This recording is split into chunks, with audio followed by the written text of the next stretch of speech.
We have forgotten how to be brave. Well, that's the title of this little presentation. It comes from a variation on a quote from Eckhart Tolle. I'm not sure if this is from the book A New Earth, Awakening to Your Life's Purpose, but it may be. I just saw this following quotation on one of my Facebook friends' pages, and here it is. We depend on nature, not only for our physical survival. We also need nature to show us the way home, the way out of the prison of our own minds. We got lost in doing, thinking, remembering, anticipating, lost in a maze of complexity and a world of problems. We have forgotten what rocks, plants, and animals still know. We have forgotten how to be still, to be ourselves, to be where life is, here and now. So that is a statement attributed to Eckhart Tolle. And here's my commentary on that statement. We have forgotten how to be is not a bad way to put it, but not a good way either. There's no choice but to be. The whole Shakespeare thing of to be or not to be, that's not even in question. The choice is to be. We've already chosen it. Too bad. You have no choice to be. We are. Being's already here. There is no choice but to be. The choice is to choose to be or not choose to be. But it's not really to be or not to be. It's to choose to be or not to choose to be. In other words, to be without choosing or to be along with choosing. To choose or not to choose, rather than to be or not to be. So we're already doing it. We're already doing being. We have no choice but to be. We're already doing it. The issue could better be identified as a matter of how we identify. Do I identify with a self-image that prefers pride over shame? If so, then I hide fear. Hiding fear takes energy, especially when I'm also hiding the fear from myself. Is that, if I'm hiding it from myself, then I would want to do things like distract myself with other things. Is that fear of fear itself what we might also call anxiety or shame? The fear of fear itself, is that anxiety? The fear of fear itself, is that shame? And I'm asking here, is it that fear of fear itself that holds to a mold of tension, like to a structure of a particular tension, a particular fears that we're fearing and we're resisting and holding back the display of those fears? Blocking the display of fear, like blocking trembling and blocking the raising of eyebrows. Like if somebody's really startled, they might open their mouth and raise their eyebrows, and then take a breath, kind of like that. And then they hold their breath. Why is it that the body does that? It's actually because, one of the reasons the body would take a breath like that is if one is about to be submerged underwater, you want to have that breath before you have no oxygen available. So when there is that fear of fear itself, then there's that structure of tension, like blocking the display of fear, like blocking the raising of eyebrows, blocking certainly crying, screaming, blocking trembling, like if my knees are shaking. There would be a constant attraction to diversion, all kinds of aversion, an addiction to distractions from that background of fear, Whatever fears in the background that we're afraid of experiencing or afraid of displaying, we always will then be looking for, what's the thing for me to figure out? Or what's the thing for me to fix? Or what's the thing for me to get right? There's always going to be some kind of a psychological addiction. I wonder what that girl is doing right now. I wonder if I should call her. That kind of agonizing and anxiety is an addiction. We could consider it a habit. It's a habitual addiction. And what's it for? It is a coping mechanism. So ironically, one of our distractions from admitting fear is the blaming of current problems. In other words, we identify some current development as a problem and then blame someone for it. Now, the point that makes that ironic is that we're saying, here's what I'm afraid of right now, and it's just this one thing, and it's that person's fault or that group's fault. Well, that's actually still a distraction, because we still have this underlying background of kind of a mild panic, of an anxiety. We're always looking to blame somebody. We're always looking for problems, looking for something to criticize. That's distinct from actually just relaxing and recognizing a background fear that may be present, a background pattern of tension to hold back the displays of fear that we might have found too frightening to display. So we actually went into shame or into shock or into trauma in order to suppress the display of fear, and to even suppress our own recognition that we were experiencing fear. That it might make us numb. We might go numb to fear, to our own fear. So one of our distractions from admitting fear can be the blaming of current problems on someone. But those current developments that we may relate to as problems are often symptomatic proxies, like approximations of some other thing. They're things that are safe, that are socially acceptable to talk about as things we fear. I'm afraid because there was a recent school shooting, or I'm afraid because there was a recent political proposal, or there was a news item on TV, or there was a movie about a certain thing. And we talk about problems, things that we're anxious about, things that we're worried about, concerns. What if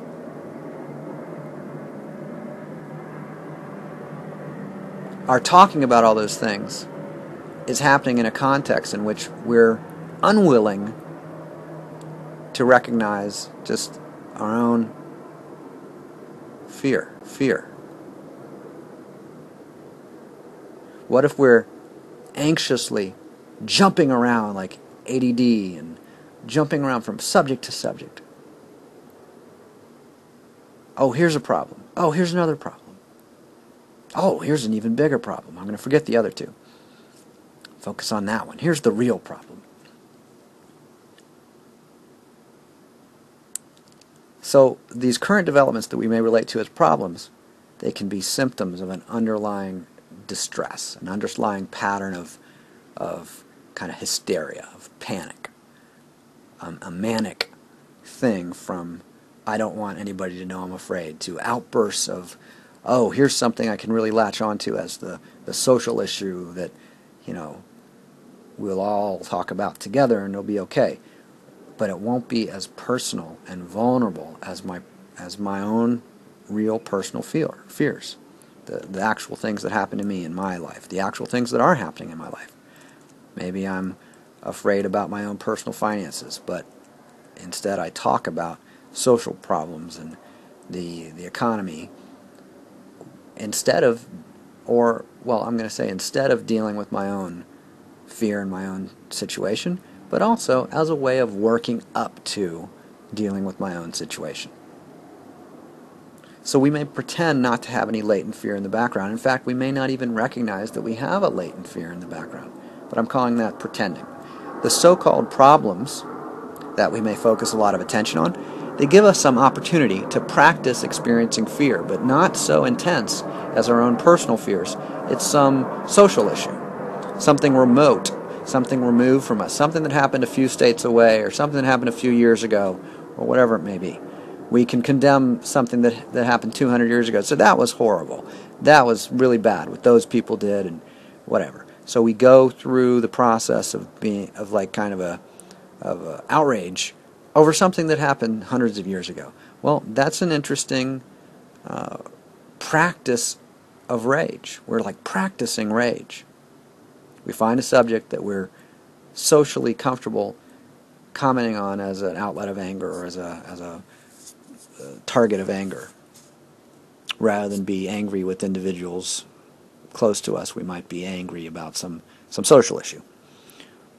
Why would we be angry? Because we're afraid. We're actually afraid about some social issue, and we want to reach out to people and have people agree with us and comfort us, and being angry is a way of asking for attention. So the so-called problems give us some opportunity to practice experiencing fear and to practice being responsible for developing courage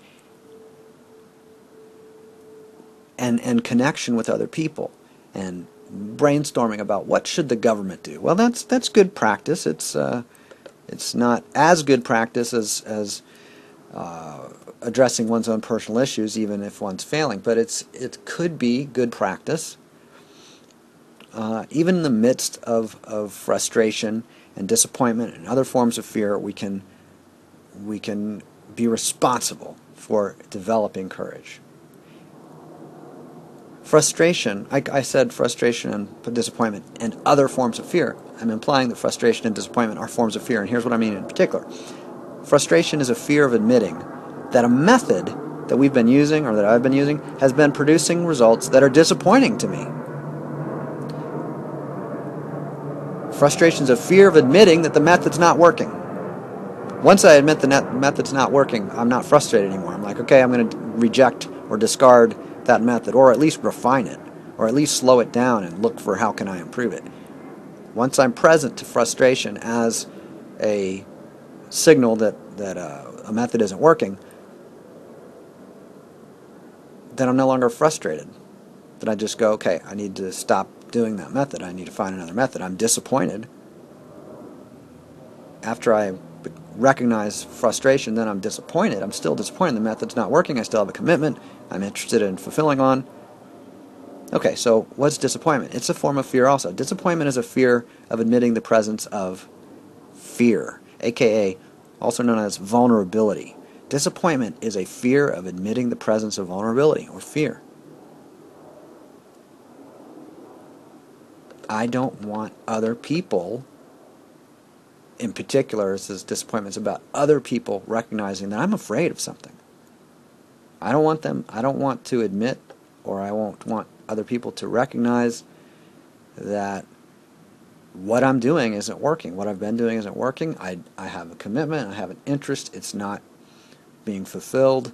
I haven't fulfilled it, the methods I've used so far haven't fulfilled it, and I am disappointed by them. It's only, if it's an instance, a moment of disappointment, then I go, wow, I'm afraid that I need to try something else, or I'm afraid that isn't working.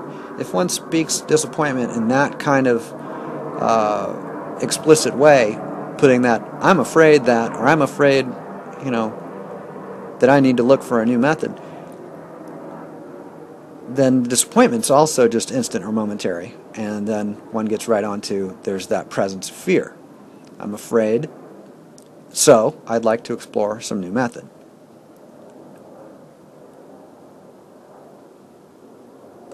If somebody has an expectation and it doesn't get fulfilled, like they have a desire and it doesn't get fulfilled, that doesn't necessarily result in disappointment. I have a desire, it doesn't get fulfilled. Why would that stop my enthusiasm? I would just try again. However, if I have a desire and it gets fulfilled and I'm actually afraid that I will never fulfill it, then I start to get discouraged and there starts to be disappointment. I'm afraid. I'm feeling vulnerable. I'm feeling weak. That's disappointment. And the willingness to admit that fear is the end of disappointment. There's no disappointment anymore. There's no sadness anymore. Now, I may still cry, I may still ask for help, like I think of an infant throwing a tantrum, whether it's rage or frustration or disappointment or just fear. Once we get down to fear, we're starting to really get our motivation aligned. We have what we want to move away from, and that's very useful. It can point us towards what we want to cultivate and nourish. So if I'm willing to admit fear, then do I stay sad or depressed for a long period of time? No. I can just shift directly from fear to some action. Now, I may still be afraid as I act. A particular method may not work. I may try 2 methods, 4 methods, 17 methods. How many methods does it take to resolve the fear? However many it takes. As long as the fear is there, as long as that motivation to move away from some particular danger or risk, well, then fear is present. Action and fear go together sometimes. I shift directly. Once I admit that I've been afraid, I can shift directly from that fear now to some action, even an action that I know may be risky. It may reveal some vulnerability or fragility. It may even increase my vulnerability to take a certain action. It may be risky, and I know I'm vulnerable now, but I'm going to be even more vulnerable if I take that action. But I might do it anyway because I am so afraid of doing nothing that I do something, even if it's risky. But in taking the courage to make a risk, there's no need to blame anyone for why I should not be afraid. There's no, I should not be afraid, and here's why. That's back in that mode of grieving and disappointment. If I'm willing to admit I'm afraid, I'm not going to get into why I should not be afraid. There's no issue of why I should not be afraid. I don't have to agonize over who to blame and so on. I'm just afraid, and I'm willing to be afraid, and then be courageous, be brave, and take some action, even if it's risky. I don't need to set up any excuses for failure in advance. I'm afraid, I'm willing to take a risk, and I do so. I'm in the mode of being responsible. I don't need to set up any excuses for failure in advance. I think this isn't going to work. I think that that person or that group is going to... I don't need to set up excuses. Now, I might say, you know what, I am concerned about the participation of such and such person, or I am concerned about how those people will act, but it won't be a mode of blame. It will be a mode of fear. I'm afraid that those people might not cooperate or they might interfere. Okay, and I'm responsible for producing success. Here's what I want to have as the outcome, and I'm going to move toward that thing. And I know that there are things that may result in failure. I also know that there are things that may result in me modifying my original plan. But I'm not going to get caught up in justifications and excuses and blaming other people for why I should not be afraid or why it should have worked even though it didn't. I don't need to do any of that. I'm being responsible. I'm simply afraid, at least temporarily, even only momentarily. I'm afraid, and I allow that fear to be present, and what shows up when I have fear? Typically, motivation and courage. Deeper than the temporary fearing is nature. Eckhart Tolle mentioned nature in the above quote. What did he say exactly? We also need nature to show us the way home. That implies that we're not nature, which I think is silly, but that's fine. Being silly is fine. Deeper than the temporary fearing is nature. I am nature. Nature sometimes experiences what nature can label as fear. When we reject our own nature, we are specifically rejecting fear out of shame. Out of shame about our own nature. Why? As a coping mechanism, as a functional way of adapting. I'm not saying shame is bad. I'm saying shame is one possible development. I'm not saying fear is bad. I'm saying fear is one possible development. We can be ashamed of fear and we can be afraid of shame and so on. That's fine. Optional. That's optional. So another thing that Eckhart Tolle mentioned is to be where life is. I think that's silly too. To be where life is an idea that implies the possibility of one somehow being other than life, being away from it, being where life isn't, and then we have to get to where life is. That's silly. Where I am, life is, because I'm life. That's ridiculous to say to be where life is. Only when an organism identifies itself against shame, I favor pride, and I want to repress shame and avoid shame. Only when an organism identifies itself against shame would there be a sincere pretense in language about not already being life, not already being nature. Those sincere pretenses, that's silly. It's ridiculous. It's delusion. Only when an organism identifies itself against shame do I have that shame of already being life and talk about, I'll get back to life later. I'll get to where life is later. No, life is here.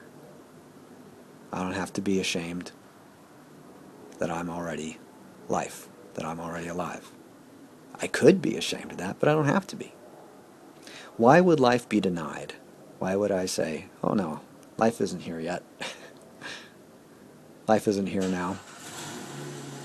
Why would life be denied? Because life involves fear and shame. That's why we would deny life. Why would we pretend that we're not already where life is?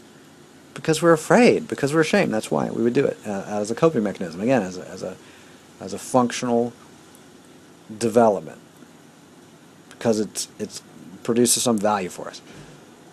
If I do not want to be associated with fear and shame, if I am afraid and ashamed, then I do not want to be associated with fear and shame, then I can imply ridiculous things. I can imply ridiculous things such that I am not life itself already, not the eternal nature, that I need nature, that I'm a dead ghost, that I need spiritual rebirth, that I need to get to heaven. Only those who reject life, who reject nature, reject fear, reject shame, reject anxiety, etc., only those are rejecting the eternal presence of heaven. They may say, my life should not be how it is. I need life to save me from life. I need that person to save me from those other people. I'm afraid that in the future, but not right now, of course, I might be afraid. That's called paranoia, right? I'm ashamed that in the future, but not now, of course, that I might be ashamed. That's just shame. That's silly, but that kind of statement might be rather common, but it's a bit insane or even silly. I'm ashamed now that in the future, but not now, I might be ashamed. That's like self-contradiction. That's hypocrisy. That's ironic. I'm ashamed that in the future, but not now, that I might be ashamed. I'm afraid that in the future, but not now, that I might be afraid. That means that's fear now. Fear about the future is fear. So if somebody's worrying about the future, that's their coping mechanism. That's their projecting of fear into a remote future. They're experiencing the fear that they're capable of experiencing in that moment, the best way that they can, talking about a future worry rather than talking about their present mode of panic or distress or anxiety or hysteria. When a Buddha says, we have forgotten how to be, look for a winking of the eye and listen for an outburst of laughing. We've forgotten how to be, haven't we? Life has not forgotten that it is alive. Life has not forgotten how to be. Life has been pretending to be dead sometimes, maybe, and pretending to be in an eternal hell. And that's actually a sign of the creative genius of life, the great coping mechanisms and functionalities of life to pretend to be dead, and to pretend to be in an eternal hell, to pretend not to be afraid, to pretend not to be ashamed. Those are all developmental advances over having no capacity to hide fear. Hiding fear can be very useful. Hiding shame can be very useful. And there are other things that can also be useful. So all of the self-images, so-called problems, because only the self-image has problems. Life doesn't actually have problems. There's no real problems except for a self-image. So all of the self-images, so-called problems, come from its addiction to fear, which only comes from a rejection of fear. Like, again, we have that distraction with future worry, that diversion, Oh, let's use alcohol. Let's, with a high frequency. I don't mean just a little bit. If there's that addictive kind of situation or habit, there's fear in the background. Why? Why do we have an addiction to little fears and little complaints and little blames, socially approved ones? Well, because there's a rejection of fear. We don't want to directly take on fear head on. If fear is a label for an experience of repulsion or resisting, then what would happen if one stops resisting fear, condemning fear, rejecting fear? If one opens to fear, if one welcomes fear, if one welcomes vulnerability, what happens? If one welcomes shame.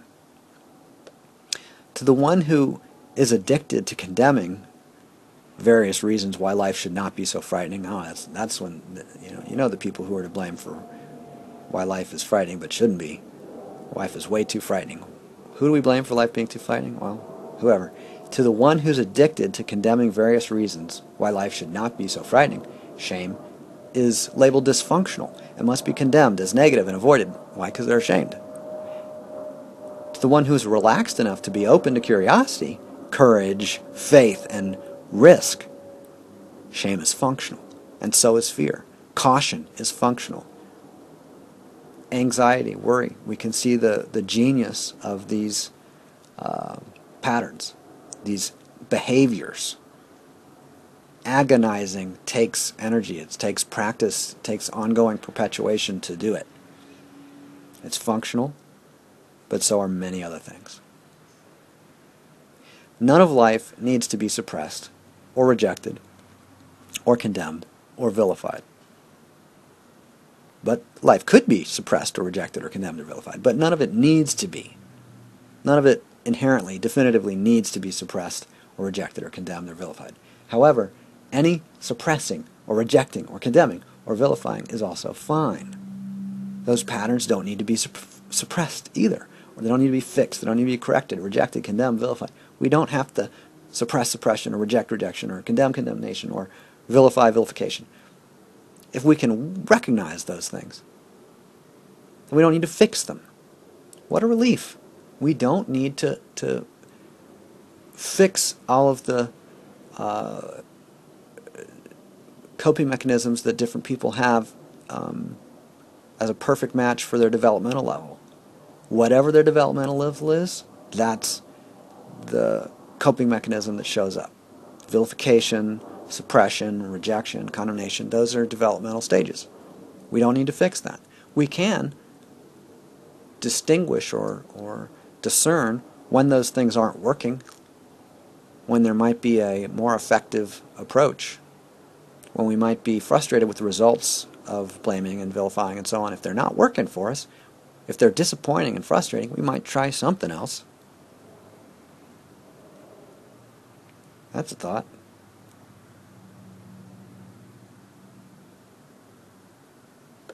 We might try being brave, even brave enough to accept fear, our own fear, other people's fear. Have we forgotten how to be brave?